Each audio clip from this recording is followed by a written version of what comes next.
Good morning, good afternoon, good day, whatever the case may be. You here for some poo, huh? Me too. So I guess we better begin. We're on chapter 9 now, in which Piglet is entirely surrounded by water. Sounds scary.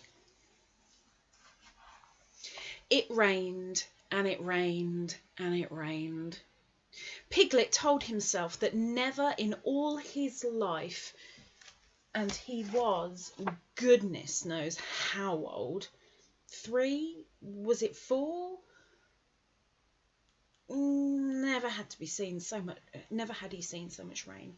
Days and days and days. If only, he thought as he looked out of the window, I had been in Pooh's house, or Christopher Robin's house, or Rabbit's house when it began to rain. Then I should have had company all this time, instead of being here all alone with nothing to do except wonder when it will stop. And he imagined himself with Pooh saying, "Did you ever see such rain, Pooh?" And Pooh saying, "Isn't it awful, Piglet?" And Piglet saying, "I wonder how it is over Christopher Robin's way." And Pooh saying, "I should think poor old Rabbit is about flooded out by this time.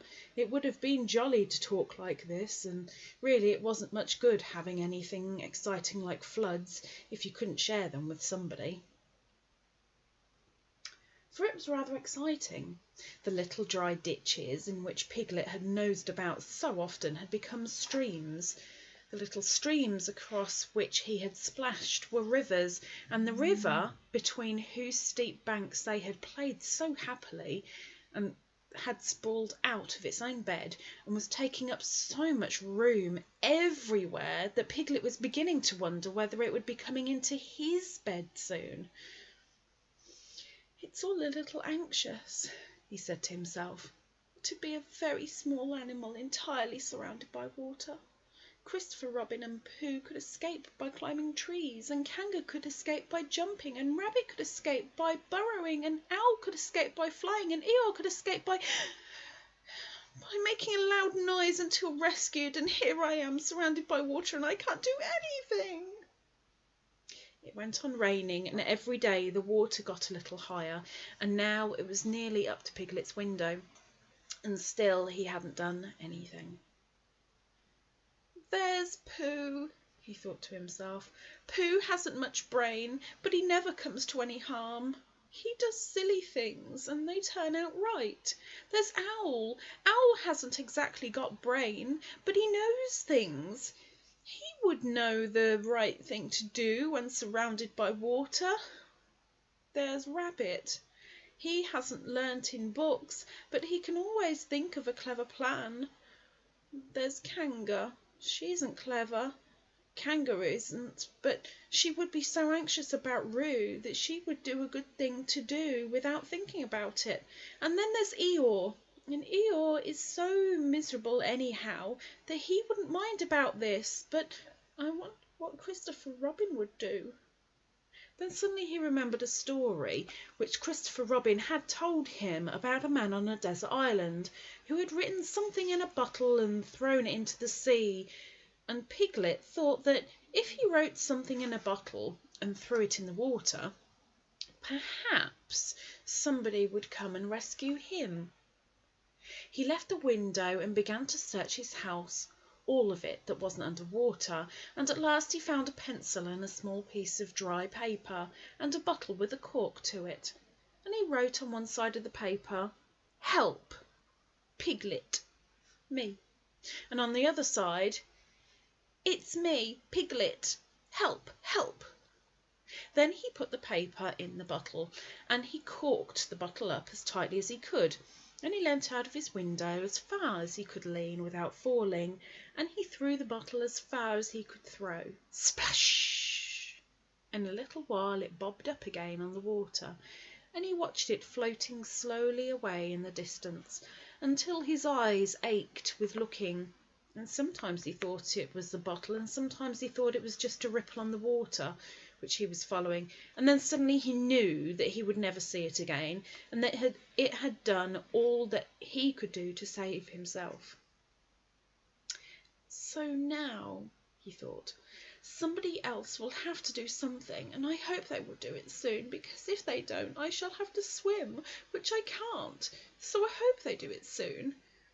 And then he gave a very long sigh and said, I wish Pooh were here. It's so much more friendlier with two. When the rain began, Pooh was asleep. It rained and it rained and it rained, and he slept and he slept and he slept. He had had a tiring day. You remember how he discovered the North Pole? Well, he was so proud of this that he asked Christopher Robin if there were any other poles such as a bear of little brain might discover. There's a South Pole, said Christopher Robin, and I expect there's an East Pole and a West Pole, though people don't like talking about them. Pooh was very excited when he had heard this and suggested that they should have an expedition to discover the East Pole, but Christopher Robin had thought of something else to do with Kanga, so Pooh went out to discover the East Pole by himself. Whether he discovered it or not, I forget, but he was so tired when he got home that in the very middle of his supper, after he had been eating for little more than half an hour, he fell fast asleep in his chair and slept and slept and slept. Then suddenly he was dreaming. He was at the East Pole, and it was very cold, with the coldest sort of snow and ice all over it. He'd found a beehive to sleep in, but there wasn't room for his legs, so he had left them outside, and wild woozles, such as inhabit the East Pole, came and nibbled all the fur off his legs to make nests for their young, and the more they nibbled, the colder his legs got, until suddenly he woke up with an "Ow!" And there he was, sitting in his chair with his feet in the water and water all around him. He splashed to his door and looked out. "This is serious," said Pooh. "I must have an escape." So he took his largest pot of honey and escaped with it to a broad branch of his tree well above the water, and then he climbed down again and escaped with another pot, and when the whole escape was finished, there was Pooh sitting on his branch, dangling his legs, and there beside him were 10 pots of honey. 2 days later, there was Pooh sitting on his branch, dangling his legs, and there beside him were 4 pots of honey. 3 days later, there was Pooh sitting on his branch, dangling his legs, and there beside him was 1 pot of honey. 4 days later, there was Pooh, and it was on the morning of the 4th day that Piglet's bottle came floating past him, and with one loud cry of "Honey!" Pooh plunged into the water, seized the bottle, and struggled back to his tree again. "Bother!" said Pooh as he opened it. "All that wet for nothing. What's that bit of paper doing?" He took it out and looked at it. "It's a message," he said to himself. "That's what it is. And that letter is a P. And so is that. And so is that. And P means Pooh. So it's a very important message to me, and I can't read it. I must find Christopher Robin or Owl or Piglet, one of those clever readers who can read things, and they will tell me what this message means. Only I can't swim. Bother!" Then he had an idea, and I think for a bear of very little brain it was a very good idea. He said to himself, "If a bottle can float, then a jar can float, and if a jar floats, I can sit on the top of it, if it's a very big jar." So he took his biggest jar and corked it up. "All boats have to have a name," he said, "so I shall call mine the Floating Bear." And with these words he dropped his boat into the water and jumped in after it. For a little while Pooh and the floating bear were uncertain as to which of them was meant to be on the top. But after trying one or two different positions, they settled down with the floating bear underneath and Pooh triumphantly astride it, paddling vigorously with his feet. Christopher Robin lived at the very top of the forest. It rained, and it rained, and it rained, but the water couldn't come up to his house. It was rather jolly to look down into the valleys and see the water all around him, but it rained so hard that he stayed indoors most of the time and thought about things. Every morning he went out with his umbrella and put a stick in the place where the water came up to, and every next morning he went out and couldn't see his stick any more. So he put another stick in the place where the water came up to, and then he walked home again, and each morning he had a shorter way to walk than he had the morning before. On the morning of the 5th day, he saw the water all around him and knew for the first time in his life he was on a real island, which was very exciting. It was on this morning that Owl came flying over the water to say, "How do you do?" to his friend Christopher Robin. "I say, Owl," said Christopher Robin, "isn't this fun? I'm on an island." "The atmospheric conditions have been very unfavourable lately," said Owl. "The what?" "It has been raining," explained Owl. "Yes," said Christopher Robin, "it has." "The flood level has reached an unprecedented height." The who? "There's a lot of water about," explained Owl. "Yes," said Christopher Robin, "there is." "However, the prospects are rapidly becoming more favourable at any moment." "Have you seen Pooh?" "No, not any moment." "I hope he's all right," said Christopher Robin. "I've been wondering about him. I expect Piglet's with him. Do you think they're all right, Owl?" "I expect so. You see, at any moment—" "Do go and see, Owl, because Pooh hasn't got very much brain, and he might do something silly, and I do love him so, Owl. Do you see, Owl?" "That's all right," said Owl. "I'll go back directly." And he flew off. In a little while he was back again. "Pooh isn't there," he said. "Not there?" "He's been there. He's been sitting on a branch of his tree outside his house with 9 pots of honey, but he isn't there now." "Oh, Pooh!"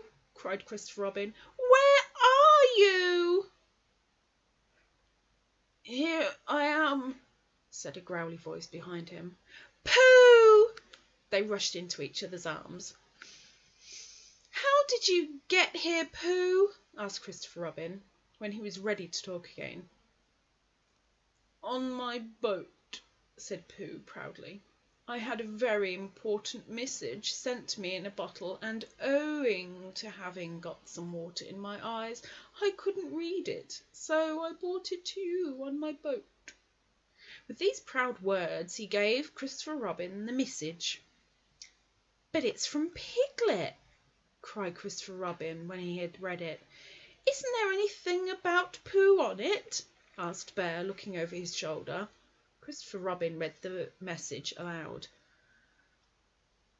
"Oh, those peas, Piglets! I thought they were Pooh's." "We must rescue him at once. I thought he was with you, Pooh. Owl, could you rescue him on your back?" "I don't think so," said Owl after grave thought. "It is doubtful if the necessary dorsal muscles—" "Then would you fly to him at once and say that rescue is coming, and Pooh and I will think of a rescue and come as quick as ever we can. Oh, don't talk, Owl. Go on, quick." And still thinking of something to say, Owl flew off. "Now then, Pooh," said Christopher Robin, "where's your boat?" "I ought to say," explained Pooh as they walked down to the shore of the island, "that it isn't an ordinary sort of boat. Sometimes it's a boat and sometimes it's more of an accident. It all depends." "Depends on what?" "On whether I'm on top of it or underneath it." "Oh, well, where is it?" "There," said Pooh, pointing proudly to the floating bear. It wasn't what Christopher Robin expected, and the more he looked at it, the more he thought what a brave and clever bear Pooh was. And the more Christopher Robin thought this, the more Pooh looked modestly down his nose and tried to pretend he wasn't. "But it's too small for two of us," said Christopher Robin sadly. "Three of us with Piglet." "That makes it smaller still. Oh, Pooh Bear, what shall we do?" And then this bear, Pooh Bear, Winnie-the-Pooh, FOP, friend of Piglet's, RC, Rabbit's companion, PD, pole discoverer, EC and TF, Eeyore's comforter and tail finder. In fact, Pooh himself said something so clever that Christopher Robin could only look at him with mouth open and eyes staring, wondering if this was really the bear of very little brain, whom he had known and loved so long. "We might go in your umbrella," said Pooh.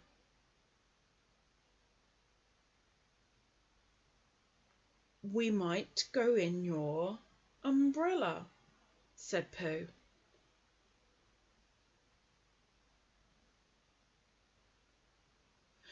"We might go in your umbrella," said Pooh.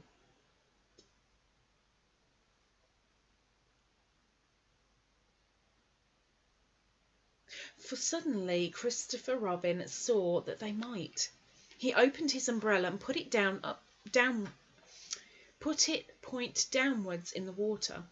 It floated, but wobbled. Pooh got in.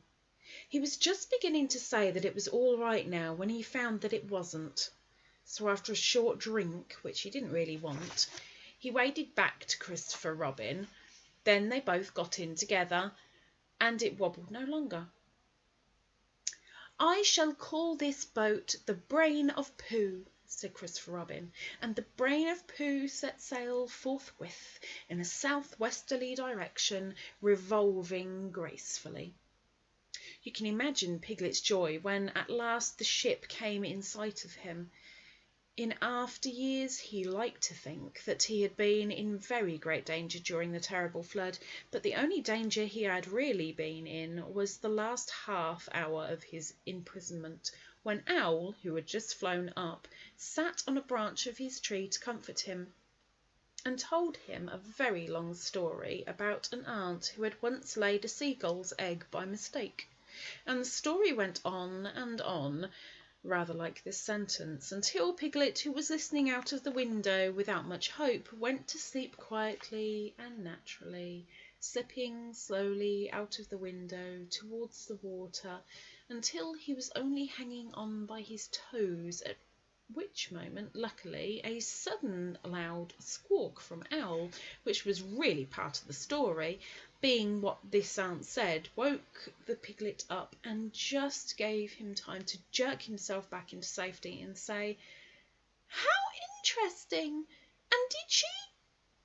Well, you can imagine his joy when at last he saw the good ship Brain of Pooh, Captain C. Robin, First Mate P. Bear, coming over the sea to rescue him. And as that is really the end of the story, and I'm very tired after that last sentence, I think I shall stop here. Shall I stop here? Let's have a quick look. Do you know what? Let's do one more chapter, shall we? Chapter 10? Why not?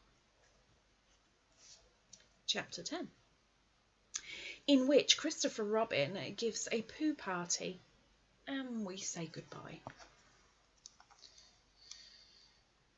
One day, when the sun had come back over the forest, bringing with it the scent of May, and all the streams of the forest were tinkling happily to find themselves their own pretty shape again, and the little pools lay dreaming of the life they had seen and the big things they had done, and in the warmth and the quiet of the forest the cuckoo was trying over his voice carefully and listening to see if he liked it, and wood pigeons were complaining gently to themselves in their lazy comfortable way that was the other fellow's fault. But it didn't matter very much. On such a day as this, Christopher Robin whistled in a special way. Christopher Robin whistled in a special way he had. An owl came flying out of the 100-acre wood to see what was wanted. "Owl," said Christopher Robin, "I'm going to give a party." "You are?" said Owl. "You are you?" And it's to be a special sort of party because it's because of what Pooh did when he did what he did to save Piglet from the flood. "Oh, that's what it's for, is it?" said Owl. "Yes. So will you tell Pooh as quickly as you can and all the others, because it will be tomorrow." "Oh, it will it?" said Owl, still being as helpful as possible. "So will you go and tell them, Owl?" Owl tried to think of something very wise to say, but couldn't. So he flew off to tell the others, and the first person he told was Pooh. "Pooh," he said, "Christopher Robin is giving a party." "Oh," said Pooh, and then seeing that Owl expected him to say something else, he said, "Will there be those little cake things with pink sugar icing?" Owl felt that it was rather beneath him to talk about little cake things with pink sugar icing, so he told Pooh exactly what Christopher Robin had said and flew off to Eeyore. "A party for me," thought Pooh to himself. "How grand!" And he began to wonder if all the other animals would know that it was a special Pooh party, and if Christopher Robin had told them about the floating bear and the brain of bear, and all the wonderful ships he had invented and sailed on. And he began to think how awful it would be if everybody had forgotten about it, and nobody quite knew what the party was for.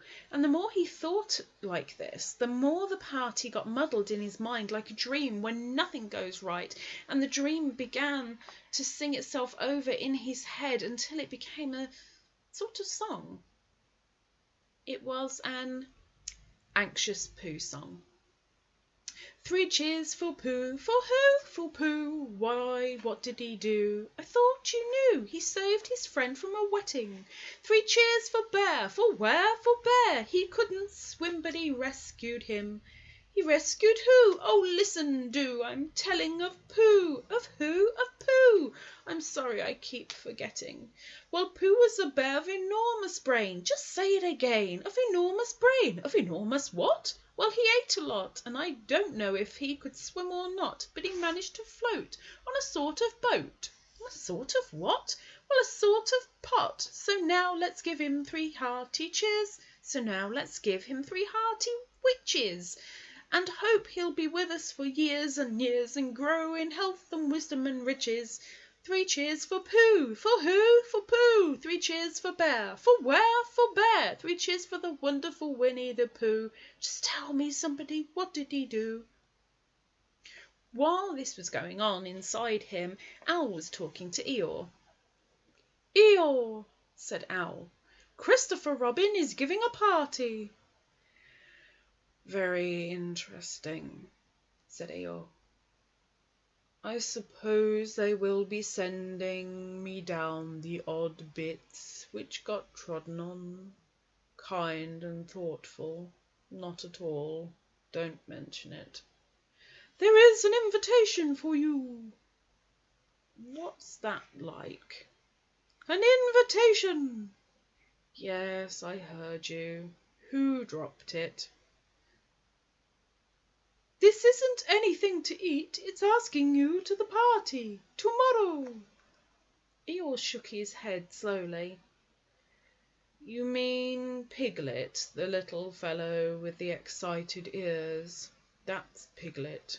I'll tell him." "No, no," said Owl, getting quite fussy. "It's you." "Are you sure?" "Of course I'm sure. Christopher Robin said all of them. Tell all of them." "All of them except Eeyore." "All of them," said Owl sulkily. "Ah," said Eeyore. "A mistake, no doubt. But still I shall come. Only don't blame me if it rains." But it didn't rain. Christopher Robin had made a long table out of some long pieces of wood, and they all sat round it. Christopher Robin sat at one end, and Pooh sat at the other, and between them on one side were Owl and Eeyore and Piglet, and between them on the other side were Rabbit and Roo and Kanga, and all Rabbit's friends and relations spread themselves about on the grass and waited hopefully in case anybody spoke to them or dropped anything or asked them the time. It was the first party to which Roo had ever been, and he was very excited. As soon as ever they had sat down, he began to talk. "Hello, Pooh," he squeaked. "Hello, Roo," said Pooh. Roo jumped up and down in his seat for a little while and then began again. "Hello, Piglet," he squeaked. Piglet waved a paw at him, being too busy to say anything. "Hello, Eeyore," said Roo. Eeyore nodded gloomily at him. "It will rain soon. You see if it doesn't," he said. Roo looked to see if it didn't, and it didn't. So he said, "Hello, Owl." And Owl said, "Hello, my little fellow," in a kindly way, and went on telling Christopher Robin about an accident which had nearly happened to a friend of his whom Christopher Robin didn't know. And Kanga said to Roo, "Drink up your milk first, dear, and talk afterwards." So Roo, who was drinking his milk, tried to say that he could do both at once, and had to be patted on the back and dried for quite a long time afterwards. When they had all nearly eaten enough, Christopher Robin banged on the table with his spoon, and everybody stopped talking and was very silent, except Roo, who was just finishing a loud attack of hiccups and trying to look as if it was one of Rabbit's relations. "This party," said Christopher Robin, "is a party because of what someone did, and we all know who it was. And it's his party because of what he did, and I've got a present for him, and here it is." Then he felt about a little and whispered, "Where is it?" While he was looking, Eeyore coughed in an impressive way and began to speak.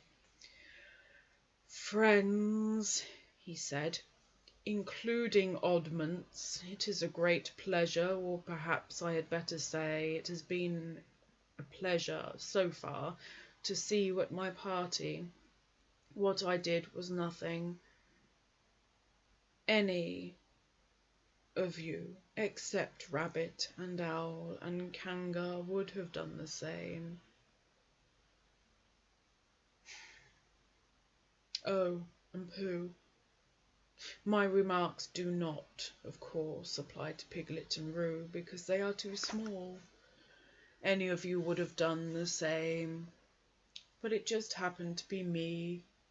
It was not, I need hardly say, with an idea of getting what Christopher Robin is looking for now." And he put his front leg to his mouth and said in a loud whisper, "Try under the table."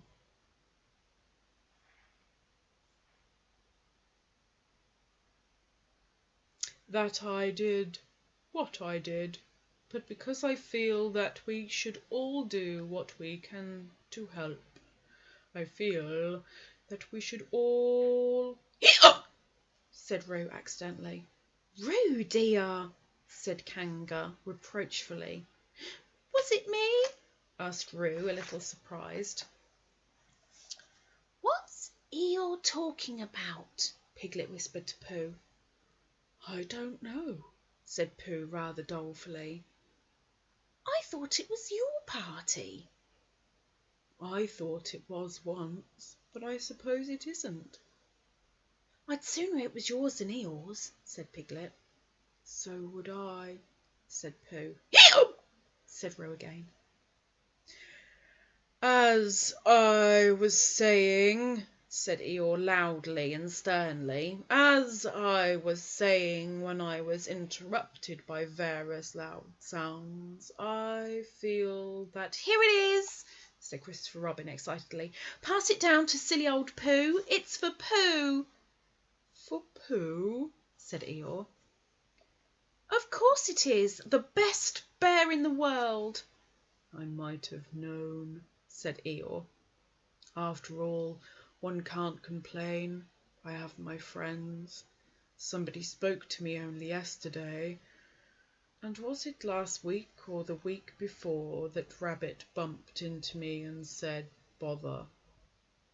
The social round. Always something going on. Nobody was listening, for they were all saying, Open it, Pooh. What is it, Pooh? I know what it is. No, you don't. And other helpful remarks of this sort, and of course Pooh was opening it as quickly as ever he could, but without cutting the string, because you never know when a bit of string might be useful. At last it was undone. When Pooh saw what it was, he nearly fell down. He was so pleased. It was a special pencil case. There were pencils in it marked B for bear, and pencils marked HB for helping bear, and pencils marked BB for brave bear. There was a knife for sharpening the pencils, and India rubber for rubbing out anything which you may have spelt wrong, and a ruler for ruling lines for the words to walk on, and inches marked on the ruler in case you wanted to know how many inches anything was, and blue pencils and red pencils and green pencils for saying special things in blue and red and green. And all these lovely things were in little pockets of their own in a special case which shut with a click when you clicked it, and they were all for Pooh. Oh, said Pooh. Oh, Pooh, said everybody except Eeyore. Thank you, growled Pooh. But Eeyore was saying to himself, this writing business, pencils and what not, overrated if you ask me. Silly stuff. Nothing in it. Later on, when they had all said goodbye and thank you to Christopher Robin, Pooh and Piglet walked home thoughtfully together in their golden evening, and for a long time they were silent. When you wake up in the morning, Pooh, said Piglet at last, what's the first thing you say to yourself? What's for breakfast? Said Pooh. What do you say, Piglet? I say, I wonder what's going to happen exciting today, said Piglet. Pooh nodded thoughtfully. It's the same thing, he said. And what did happen? Asked Christopher Robin. When? Next morning. I don't know. Could you think and tell me and Pooh sometime? If you wanted it very much. Pooh does, said Christopher Robin.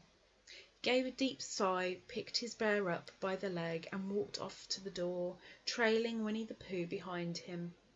At the door he turned and said, Coming to see me have my bath? I might, I said. Was Pooh's pencil case any better than mine? It was just the same, I said. He nodded and went out, and in a moment I heard Winnie-the-Pooh bump, bump, bump, going up the stairs behind him. And that is the end of chapter 10. And it is also the end of the halfway point, where we have done one book, Winnie-the-Pooh, and next week will be The House at Pooh Corner.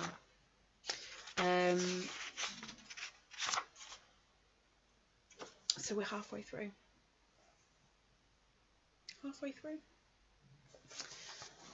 And that will be next week.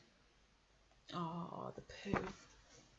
Anyway, I hope you enjoyed. I did. What do you like eating or drinking at a party? If you haven't been to a party, what would you like to eat and drink at a party? Bring out your inner child and have a think. What would I like?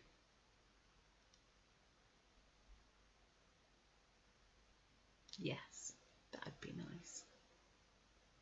Take care. Till next time. Bye-bye.